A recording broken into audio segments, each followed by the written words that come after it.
اللہ تعالیٰ فرماتا ہے والیتاما والمساکین، یتیموں کے ساتھ اچھا سلوک کرو، مسکینوں کے ساتھ اچھا سلوک کرو۔ یاد رکھو کہ یہ دو ایسے اہم مقامات ہیں، یہاں ہمارے ایمان کا احتساب ہوتا ہے۔ یتیموں کے ساتھ تمہارا جو سلوک ہے یہ تمہارے کیریکٹر بتاتا ہے، تمہاری تربیت بتاتا ہے، تمہارے اخلاق بتاتا ہے۔ مسکینوں کے ساتھ جو تمہارا رویہ ہے یہ تمہارے اخلاق بتاتا ہے، تمہاری تربیت اور تمہارے اعلیٰ خاندان کا اس میں ثبوت ملتا ہے۔ کچھ لوگ جو آج کے پیسے والے ہیں، یعنی رات میں ہی امیر ہو گئے اور آج پیر پھیل گئے، ان لوگوں کی عادت یہ ہوتی ہے کہ وہ مسکینوں کو اور غربا کو بہت ہی نیچی نظر سے دیکھتے ہیں، اور یہ تو سٹیٹس بنایا گیا ہے، یہ جگہ تو غریبوں کے بیٹھنے کی، میں یہاں نہیں بیٹھتا، یہ کرسی بالکل غریبوں کی دکھ رہی ہے، ہر ایک کو الگ کر کے رکھا۔ یاد رکھو میرے آقا صلی اللہ علیہ وسلم نے فرمایا بدأ الاسلام غریبا وسیعود غریبا، حضور فرماتے ہیں اسلام غریبوں سے ہی شروع ہوا تھا اور غریبوں میں ہی ختم ہو جائے گا۔ آخر زمانے میں اسلام غربا کے پاس رہے گا، مال والے تو کسی نہ کسی کی خوشامدی کرنے میں ہی لگے ہوں گے، وہ غربا ہی ہیں جو میرے آقا کو یاد کرتے ہیں۔ غریبی کو مذاق نہ بناؤ اور کسی بھی غریب کو کمتر نہ سمجھو۔ ایک بات یاد رکھنا، اللہ رب العزت کے فیصلے بڑی حکمت کے ہوتے ہیں، بڑی حکمت کے ہوتے ہیں۔ اس نے سارے بندوں کے ساتھ انصاف کیا ہے کہ نہیں عقیدہ آپ کا؟ لیکن سوال یہ آتا ہے اگر اس نے سب کے ساتھ انصاف کیا ہے تو کچھ کو بہت پیسہ دیا ہے اور کچھ کو نہیں دیا ہے، کیسا انصاف ہے؟ سوال، اللہ اگر سارے بندوں کے ساتھ انصاف ہی کرتا ہے تو کچھ کو غریب رکھا ہے، کچھ کو بہت مالدار رکھا ہے۔ میرے عزیز، یہ اللہ کے فیصلے ہیں، اللہ کے فیصلے سنو، اس نے انصاف کیا ہے، جن کو یہاں غریب رکھا وہاں بہت امیر کرے گا، اور جو یہاں امیر ہیں وہاں غریب ہو جائیں گے۔ فیصلہ برابر ہو گیا، انصاف صحیح ہو گیا۔ تو غریب اپنے غربت پر کوئی بھی اس طرح کا اعتراض نہ کرے کہ میرا حق کہاں گیا۔ تیرا سارا حق اللہ نے سنبھال رکھا ہے، سارا حق ہے تیرا، کیونکہ غریب قیامت کے دن یہی سوال کرے گا جو سوال میں نے کیا، اے اللہ تو اگر انصاف کرتا ہے سارے بندوں کے ساتھ تو مجھے غریبوں میں پیدا کیا، غریب ہی رکھا، فلاں کو اتنا مال، فلاں کو اتنا مال۔ تو رب تبارک و تعالیٰ فرمائے گا کہ تیرا بھی مال میں ان امیروں کے پاس دیا تھا، ان امیروں نے تجھے نہیں دیا، اس لیے میں نے تیرا مال سب کچھ یہاں سنبھال رکھا ہے۔ اس دن ہزاروں امیر یہ چاہیں گے، ہزاروں نہیں لاکھوں امیر، اے کاش دنیا میں تو ہمیں غریب ہی رکھتا۔ جو دولت وہاں قیامت کے دن مولا دے گا وہ جنت کی شکل میں دے رہا ہوگا، جنت کی شکل میں مل رہی ہوگی، اور اعلیٰ منصب وہاں مل رہے ہوں گے۔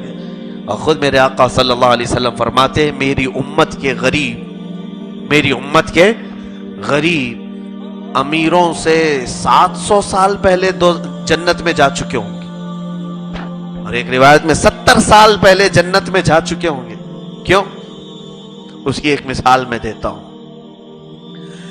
میرے پاس 2 اسٹوڈنٹس ہیں، 2 شاگرد، ایک نے 1 سے لے کر 10 تک ہی پڑھا ہے، 1 2 3 4 5 6 7 8 9 10 تک اس کو آتا ہے، اور ایک کو دوسرے شاگرد کو 1000 تک کی گنتی آتی ہے۔ کتنی آتی ہے؟ 1000 تک۔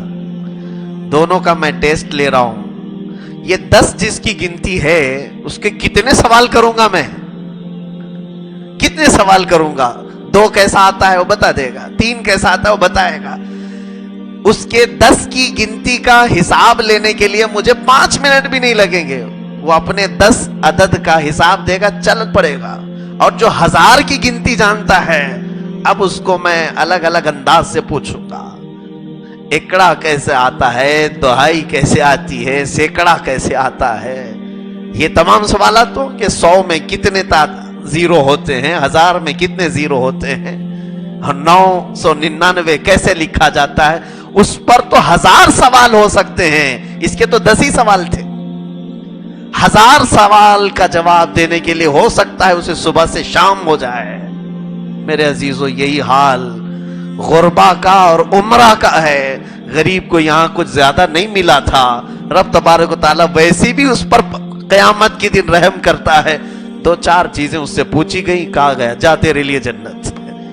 امیر سے کہا جائے گا سارا حساب دے, سارا جتنا بھی مال تو نے کمایا اور جتنا خرچ کیا.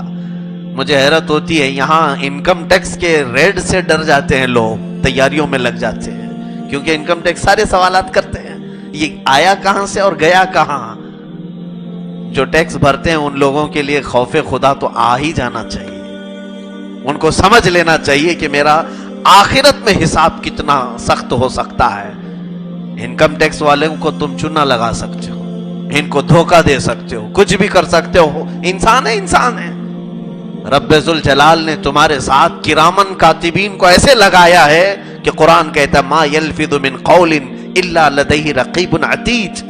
تمہاری ابھی زبان سے کلمہ نکلا بھی نہیں ہوتا کہ ہماری طرف سے 2 فرشتے لکھنے کو تیار بیٹھے ہوئے ہیں. ہر چیز نوٹ ہو چکی ہے, وہاں کوئی بھی جھول نہیں چلے گا. ظاہر سی بات ہے میں یہاں پر یتامہ اور مساکین کی بات کر رہا ہوں. اللہ رب العزت نے اگر کسی کو مسکین رکھا ہے تو یہ بھی اس کا فضل ہے, آخرت میں اس کا حصہ ہے.